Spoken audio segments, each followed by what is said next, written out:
Nessa última segunda-feira, dia 10 de junho, aconteceu reunião no Palácio do Planalto entre o presidente da República, Luiz Inácio Lula da Silva, e dirigentes, reitores e reitoras das universidades, também dos institutos federais de todo o Brasil.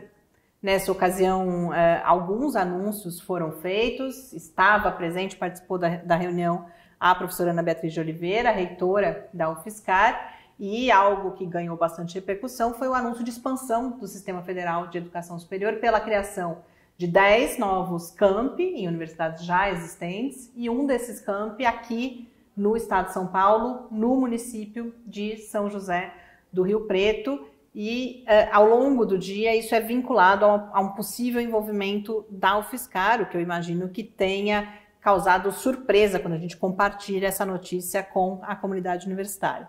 Então, para a gente começar, queria que você contasse, Bia, como que você recebe essa notícia, se há um processo de construção dessa proposta, como que isso chega enquanto um plano para a UFSCar.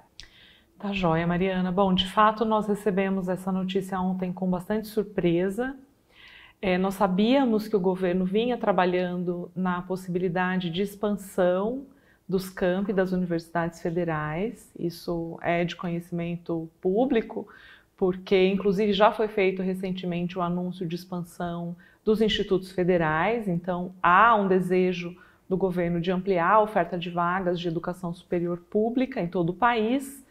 E aqui no estado de São Paulo, a gente tinha uma discussão de ampliação acontecendo na Unifesp, no campus da Zona Leste. Tinha um movimento, que existe um movimento da sociedade civil organizada do município de Piracicaba, que deseja a implantação de uma universidade federal ou de um campus de uma universidade federal ali, no local onde estavam situadas as atividades da Unimep, no campus Taquaral. Inclusive, nós informamos a comunidade da UFSCar a respeito desse desejo, porque o nome da nossa universidade também foi vinculado a esse movimento, mas não havia nenhuma discussão em curso sobre outra iniciativa. Então foi com surpresa que nós recebemos a notícia e, de acordo com a apresentação feita pelo ministro Camilo, a decisão por São José do Rio Preto foi tomada pelo presidente Lula a partir dos dados de oferta de ensino superior público e densidade populacional na idade para chegar à educação superior. Então foi uma decisão que nos pareceu absolutamente técnica, o que justifica de alguma maneira a surpresa com a notícia. E imagino que esse vínculo com a UFSCar, inclusive pela proximidade geográfica aqui no estado de São Paulo, entre São José do Rio Preto e a universidade. Exato. Então no anúncio, no momento do anúncio, não houve nenhuma vinculação direta com a UFSCar. Naturalmente, criou-se uma expectativa em razão da proximidade geográfica e, na sequência da reunião, o secretário da CESU, da Secretaria de Educação Superior do MEC, me sinalizou, então, essa intenção do MEC. Então, o MEC deseja que a UFSCar assuma a implantação desse campus. E ao longo do dia aparece, inclusive, em uma das notícias que a gente foi acompanhando, já um detalhamento falando em número de vagas, em número de contratações. Isso já apareceu nessa conversa com vocês ontem em Brasília ou não? Não, Mariana. Na verdade, o que aconteceu é que na própria apresentação, o ministro Camilo Santana indica o que se deseja com esses 10 campi. Então, tem uma projeção de oferta de vagas, de contratação de servidores e servidoras. Então, se você faz uma conta direta, você estima o que vai haver ali por campus universitário, mas não houve nenhum debate em dimensionamento, em curso a ser ofertado, em como esse processo deve se dar, nenhum aprofundamento. A gente imagina que isso deve acontecer a partir de agora, então é importante que nós tenhamos mais informações, que a gente entenda qual a intenção do governo, que a gente traga essas informações para a comunidade da universidade, tomar conhecimento para subsidiar uma discussão primeiro, porque se trata de uma expansão da UFSCar, se ela de fato acontecer, e uma tomada de decisão que se dá pelo Conselho Universitário. Então, ontem eu gravei um áudio para uma rádio de São José do Rio Preto, indicando isso, que a decisão é tomada pelo Conselho Universitário da UFSCar, não pela reitoria, não por mim. Então a gente precisa garantir esse processo que toda a comunidade sabe que a gente tem feito todos os processos decisórios no âmbito do Conselho Universitário. Em linhas gerais, a gente pensando, primeiro a gente teve, como você trouxe, o anúncio de expansão dos institutos federais, agora essa expansão das universidades federais a partir da criação de novos campi em universidades já existentes. Como que você avalia, assim, para além desse campus que eventualmente venha a se tornar um novo campus aqui em São Paulo e com esse vínculo com a UFSCar, esse movimento de expansão da educação superior? Eu avalio que esse movimento é bastante importante, então a gente vem de um período de bastante desvalorização, isso tem gerado inclusive um impacto no desejo que a sociedade tem, os jovens têm de estar nesse local, de passar pela educação superior na sua formação. Então essa sinalização e esse trabalho do governo é importante. Nós temos um Plano Nacional de Educação com metas claras em relação à necessidade de ampliar a oferta de vagas de educação superior. É importante também lembrar que hoje no Brasil como um todo, a maioria das vagas ofertadas estão na rede privada, então o crescimento da educação superior pública é fundamental, mas é preciso também reconhecer que nós temos um acúmulo de déficits que é decorrente desses anos de desvalorização. Então eu imagino que a discussão da expansão deve passar também pela necessidade de atendimento de demandas que a própria UFSCar tem, que são demandas crônicas e que devem ser negociadas no bojo dessa possível expansão. A gente teve relacionado a isso, nessa mesma reunião, o anúncio do que está sendo chamado de novo PAC, um PAC voltado às universidades. Havia uma expectativa em relação a esse anúncio e aí ao longo do dia de hoje, terça-feira, a gente tem publicado já um primeiro detalhamento e a UFSCar aparece lá, inclusive com um conjunto significativo de obras. A gente não consegue saber por esse anúncio público ainda que obras são essas. Então, queria que você falasse um pouco agora desse anúncio especificamente, como que essas obras aparecem ali, se isso vinha sendo construído, aí sim já num processo de diálogo, de diagnóstico de necessidades junto às universidades e à UFSCar em particular. Isso sim, Mariana, isso foi bastante dialogado, então foram conversas que tiveram início em agosto de 2023. Então, qual foi a indicação do governo? Nós precisamos levantar demandas de infraestrutura com alguns critérios, né? Então, os critérios eram principalmente obras paradas, obras que atenderiam à graduação, à permanência estudantil e a melhora na oferta dos cursos.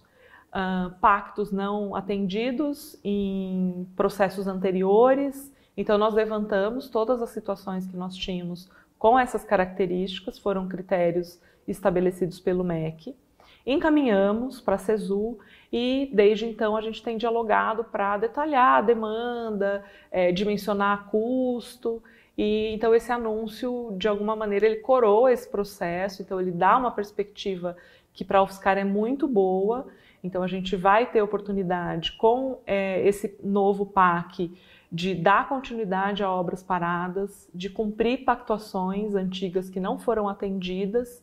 Isso inclui, por exemplo, o projeto de implantação do campus Lagoa do Sino, né? Então, no bojo desse PAC, a gente vai conseguir retomar esse projeto também. E a gente já sabe qual é o valor que vem para a UFSCar, que obras, porque quando a gente olha a listagem, a gente ainda não consegue identificar exatamente, por exemplo, que prédios que são, que tipo de construção. Você já tem essa informação? É importante essa pergunta, porque a indicação da CESU é que o detalhamento vai ser enviado para cada universidade ao longo da semana. Uhum. Então, nós sabemos o que foi enviado como demanda, mas a gente ainda não tem a confirmação do que foi contemplado no PAC. Então isso deve acontecer nos próximos dias, assim que chegar nós vamos fazer a divulgação, mas eu acredito que vai ser um processo bastante satisfatório para toda a universidade. A gente falou então de obras, aparece aí essa possibilidade de um novo campus e a gente sabe, isso vem sendo compartilhado com a comunidade já há bastante tempo, que temos um cenário de déficit orçamentário já que não é de agora, que é de alguns anos. A gente teve novidades sobre isso, não somente no evento dessa semana, mas há alguns dias aí, há algumas semanas já agora, a notícia de uma recomposição orçamentária, já num cenário, inclusive, em que isso aparece como reivindicação de movimentos de greve de servidores, de estudantes. A gente teve alguma novidade ontem? Como é que cenário é esse que a gente tem em relação ao orçamento nesse momento? Isso é suficiente? O que mais a gente aguarda nesse sentido que a gente sabe, você falou antes dessa desvalorização, de uma série de déficits que precisam ser supridos e, sem dúvida, os recursos de custeio e outros recursos aí relacionados ao orçamento devem estar também no centro das atenções, né? Sim, sim. Então, acho que é importante lembrar que no mês passado, no início de maio, houve uma recomposição que havia sido já prometida pelo ministro Camilo, porque o projeto de lei orçamentária sofreu cortes na tramitação, durante a tramitação no Congresso Nacional, e o MEC, então, concretizou essa promessa, recompondo esse orçamento que foi cortado.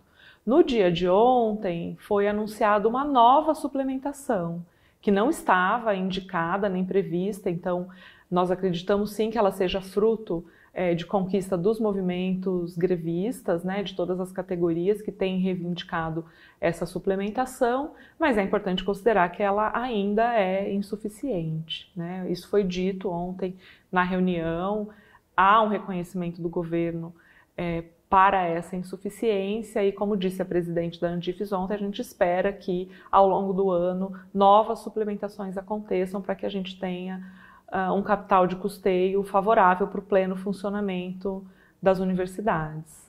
Considerando então esse cenário todo que a gente trouxe aqui, agora a proposta de construção ou de detalhamento de um novo campus e junto com isso, da gente olhar para os campos já existentes, para isso que foi ficando para trás, a perspectiva de obras, de recursos de investimento, toda uma discussão sobre recomposição orçamentária nesse momento que a gente está, como que, para a gente encerrar aqui, você vislumbra os próximos dias, as próximas semanas, para onde a gente segue a partir daqui? Bom, acho que a gente tem uma expectativa agora imediata de que as mesas de negociação previstas com o Comando de Greve Nacional dos Técnicos Administrativos em Educação e com o Comando de Greve Docente cheguem a um acordo, né? É muito importante reconhecer a legitimidade do pleito que tem sido feito.